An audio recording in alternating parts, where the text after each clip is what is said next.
이번 시간은 각종 전화가 와서 섰을 때 어떻게 전화를 받는가에 대해서 잠깐 알아볼 수 있도록 하겠습니다. 경찰에서 전화 받는 거는 대단히 중요한 부분이죠. 그래서 어떻게 전화를 받을 것인가 수험생의 입장에서 이거를 알 수 있는 기가 쉽지 않고요. 그리고 또 전화 응대와 관련된 부분에 대해서 제대로 어, 어, 연습이 되어 있지 않는 수험생들이 겁나 많이 있는 것 같습니다. 자, 그러면 전화 응대 받는 방법에 대해서 알아볼 수 있도록 하겠습니다. 전화 응대 3원칙이라 그래서 일단 신속, 정확, 정중 이 세 가지 원칙이 있습니다. 그래서 여러분들이 먼저 전화를 빠르게 받아야 된다는 것이 첫 번째 원칙이 되겠습니다. 그리고 답변하는 과정 중에서는 정확하게 답변해야 된다는 것이죠. 그리고 세 번째가 정중하게 답변해야 된다는 것입니다. 상대방에 대한 배려이죠. 그리고 존중의 의미로서 정중하게 답변하는 방법입니다. 자, 그렇다면 전화 응대 요령에 대해서 잠깐 알아볼 수 있도록 하겠습니다. 수험생 입장에서 전화 응대 받았을 때 가장 걱정되는 부분 중에 하나가 바로 정복과 형사로부터 전화 와서 섰을 때 어떻게 전화를 받을까? 여기에 대해서 고민하는 친구들이 겁나 많이 있죠. 그래서 일단 전화 응대 원칙에 대해서 잘 아시고, 그리고 전화 응대 요령에 대해서 잘 익히시고 난 다음에 편하게 이렇게 답변하시면 되실 것 같습니다. 첫 번째부터 알아보도록 하시죠.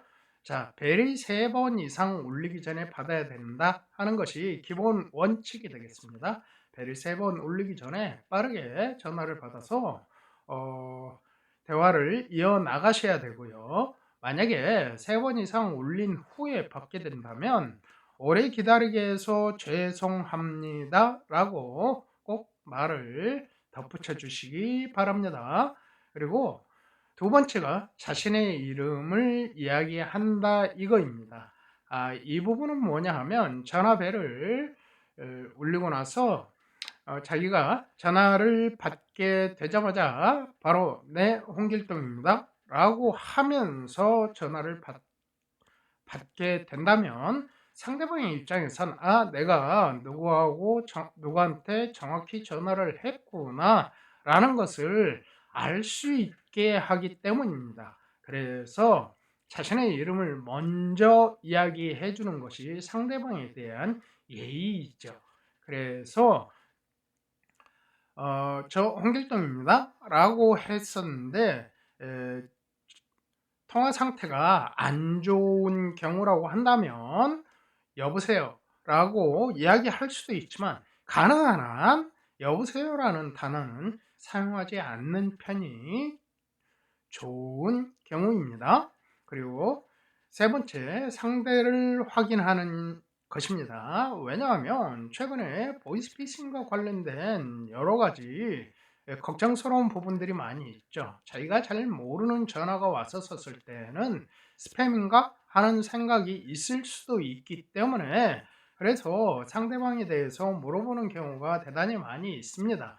그래서 그 자체가 나쁘다고 생각하지는 않습니다. 마찬가지 정보과 형사로부터 전화가 왔었을 때 전화를 거시는 정보 형사라 하더라도 상대편으로부터 실례지만 누구신가요? 무슨 용건이 있으신가요? 라고 말을 해서 들리게 된다면 그러면 거기에 대해서 특별히 기분 나빠하지는 않습니다. 그러면서 내가 용건에 대해서 미리 이야기를 하지 아니하고 전화를 걸었구나 그렇게 생각하고 부드러운 목소리로 사실은 제가 누구 맞으시죠? 하면서 그리고 전화를 걸게 된 용건에 대해서 이야기를 하게 되어 있습니다.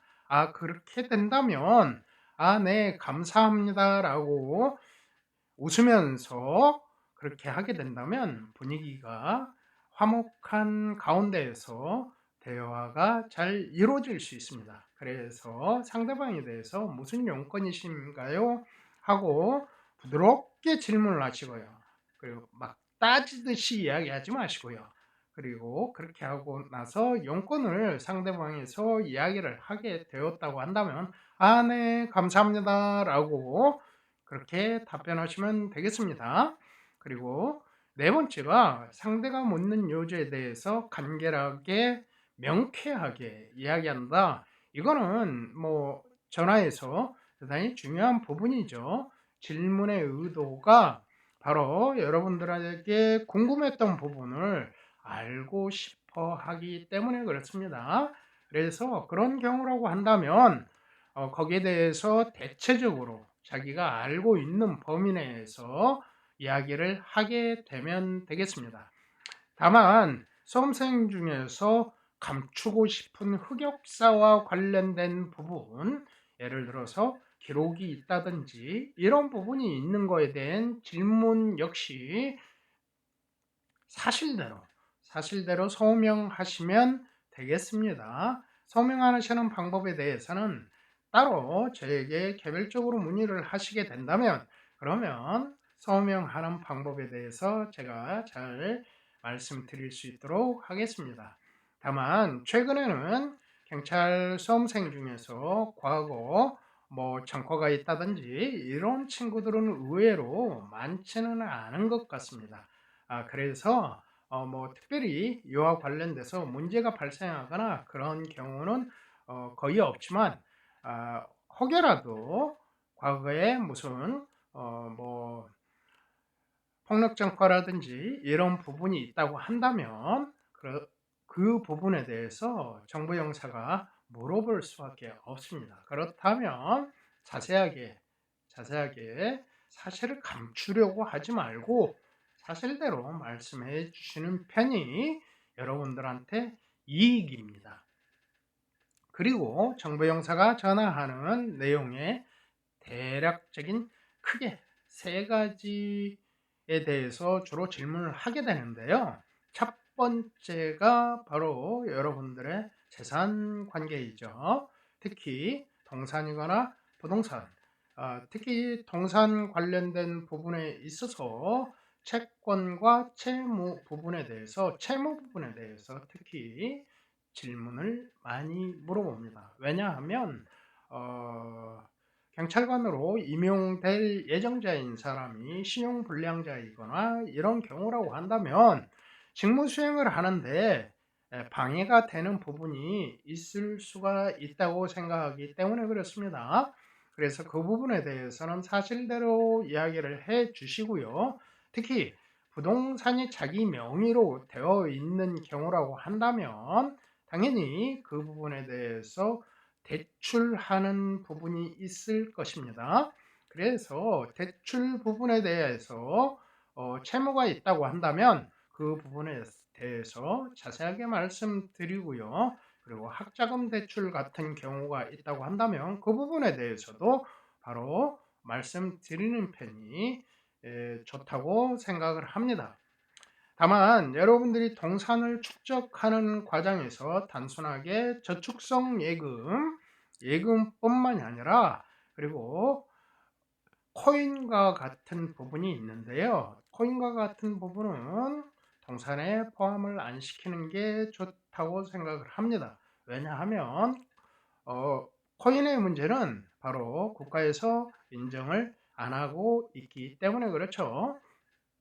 그 부분에 대해서 비트코인과 관련된 부분에 대해서는 자세하게 수업 시간에 다시 이야기할 수 있는 시간이 있을 것이라고 생각을 합니다.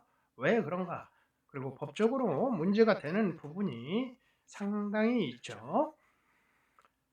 네 번째, 다섯 번째 중요한 내용은 복창한다. 바로 여러분들이 면접 장소에 가기 전에 정보용사로부터 전화를 받게 되는 경우라고 한다면 대체적으로 신원 진술서, 여러분들이 서류 제출했던 신원 진술서를 토대로 해서 대체적으로 질문을 많이 합니다.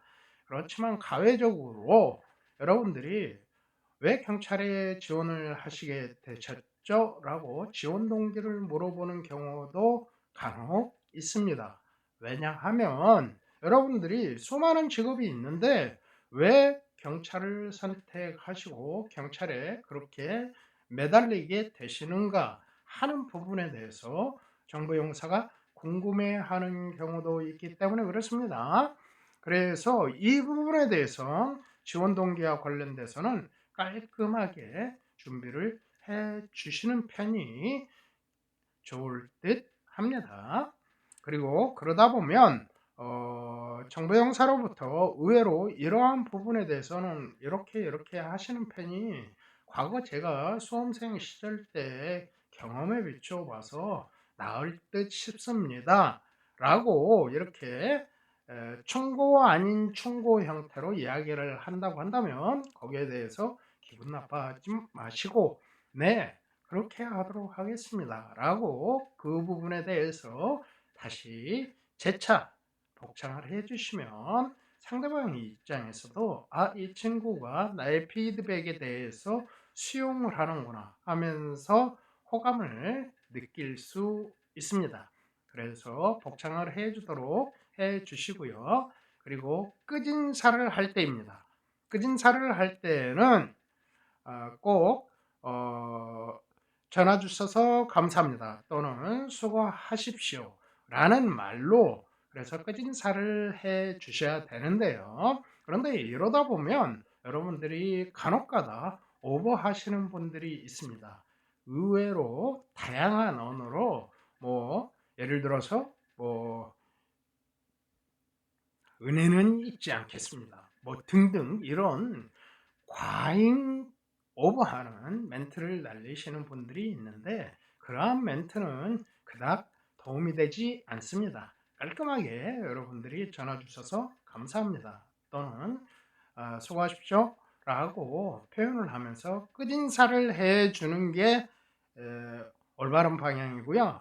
그리고 하나의 끝인사 인사법으로서 상대방이 전화를 끊기 전에 먼저 끊지 않도록 유의해 주시기 바랍니다. 왜냐하면 갑자기 하나 질문이 있는데 그런데 생각이 안 나서 다시 질문을 할게요 하면서 전화를 끊으려다가 갑자기 또 다른 질문을 하는 경우도 있기 때문에 그렇습니다. 그래서 먼저 끊지 않도록 유의해 주시길 바랍니다. 그리고 정보 형사가 전화를 대략적으로 신원 진술서 안에서 물어보는 세 가지 형태가 있다고 그랬는데요. 첫 번째는 재산 관계에 대해서는 전에 설명을 했었고요. 그리고 두 번째가 바로 가족 관계입니다. 특히 부모님이 짝수인가 홀수인가에 대해서 물어보는 경우도 있죠. 왜냐하면 가족 관계 증명서에서 여러분들의 부모님의 거주지가 다르다고 했었을 경우에는 그 이유에 대해서 물어보는 경우가 있습니다. 따라서 그런 경우 이혼 같은 경우라고 한다면 이혼의 사유에 대해서는 구체적으로 잘 모르는 경우도 있을 수가 있습니다. 왜냐하면 부모의 입장에서 자식한테 굳이 이혼의 구체적인 내막까지 다 이야기하는 부모님들이 거의 없기 때문에 그렇죠. 그래서 모를 수 있는 경우도 다분히 있기 때문에 그래서 모른다고 하면 구체적인 내막에 대해서는 잘 모릅니다. 다만 이혼하고 나서 따로 부모님과 이렇게 같이 사는 과정 중에서 저는 더욱더 노력을 했습니다.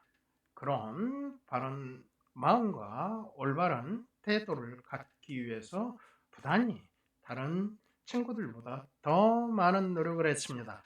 그 부분에 대해서 강조를 해 주시면 아무 문제는 없을 것이라고 생각을 합니다.